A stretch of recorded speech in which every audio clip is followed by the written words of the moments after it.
Hi Lincoln, we'll start by taking a look at your backstroke. So the first thing we want to focus on is going to be our body position. And a really nice job here keeping your hips up close to the surface of the water, your feet right on the surface as well. And you want to keep those shoulders and that head back in the water to help create kind of that balanced body position as you go through your swim. In terms of the head positioning, we want that head to be back and relaxed, and most importantly, we want to make sure that it stays completely still.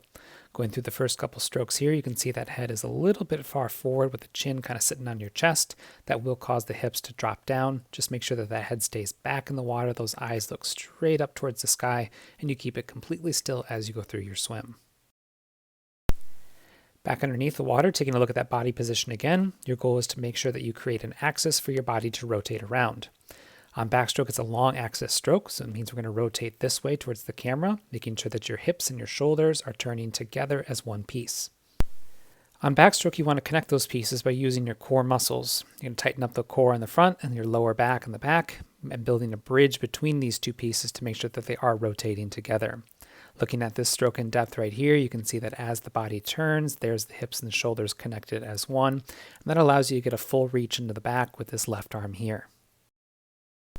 Rotation on the other side should be even, again creating that long axis right here to rotate around. The body is going to turn. We should see those hips and those shoulders turn together, connected through the core muscles to build that bridge. And you do a nice job there of allowing your right arm to get into the water and reach as far back as you possibly can. Now the body position does also include the legs and the hips, and by keeping those hips right up on the surface, that's going to allow you to keep the feet on the surface as well. In terms of the kick, you can see here in this point, the kick is relatively controlled. It stays in line between these two parts of your body here. And as you go through the swim, we just want to make sure that it stays continuous. One of the key pieces with the kick is going to be making sure that it starts here in the hips, and you avoid this motion right here of allowing that knee to come up and break the surface. You want to keep that knee underneath the water and keep that kick controlled. The only part of the kick that breaks the surface is going to be the feet right here. And from above the water, we should see those feet splashing, kind of a tiptoeing motion right up on the surface of the water. Not a lot of splashing there. Definitely want to get those feet up a little bit higher. And again, most importantly, keep those knees underneath the surface. And lastly, kind of taking a look at your poles here. As those arms come over the top, we do want to make sure that we land with the pinky in first. This is a good example here. You can see that the back of the hand lands first in the water, and you can't pull any water with the back of your hand. You want to land with that pinky in, utilize that shoulder drive and that rotation to reach as far back as you possibly can. And that same thing occurs here on the other side. There's that back of the hand landing, land with that pinky in turn so you can pull the water right away. Back underneath the water here, here's the start of that pole here on the right side. There's the back of the hand landing, and you can see the amount of time and the hesitation before that hand actually turns and then gets into the pulling position.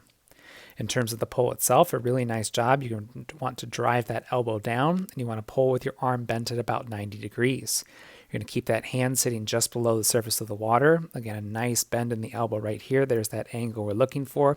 And as you pull through, finishing off that stroke out towards the feet, not down towards the bottom. Make sure you're not pushing the water down. That will push you up.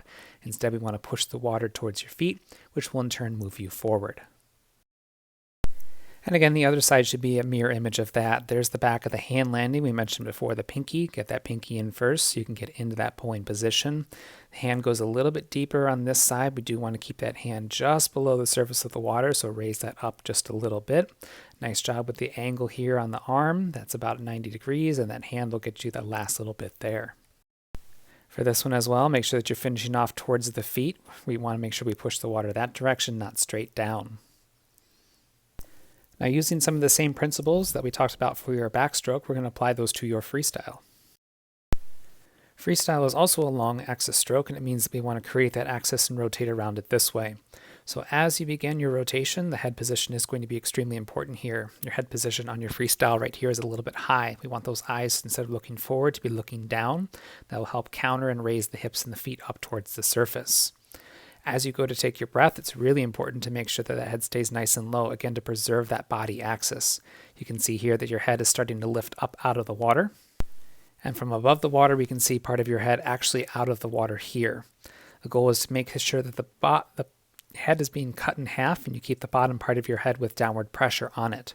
By keeping that ear down in the water, thinking of one goggle in, one goggle out, that again helps keep those hips right up on the surface and helps steer you swimming forward. As you finish off that breath, it just needs to be a quick return right back to that neutral position. There's a nice snap of the head back down, but again, those eyes are looking too far forward. Keep those eyes looking down to help get the hips back up and preserve that body axis.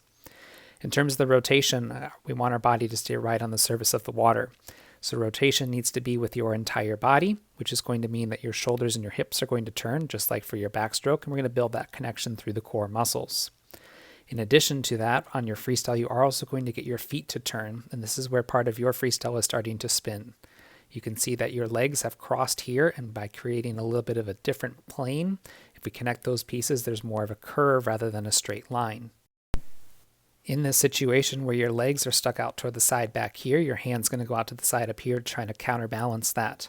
In the interest of swimming straight, we do need to make sure it's very important that those feet make the turn on that rotation. Additionally, we want that rotation to be, or that kick to be continuous as you go through your rotation, and this is a good example of those feet crossing, and you're not actually getting the full kick right here. You're kicking yourself, which means that your kick is being cut in half, and then the rest of the body is not making that rotation. Looking at the rotation to the other side, again, you can see there's those feet being crossed.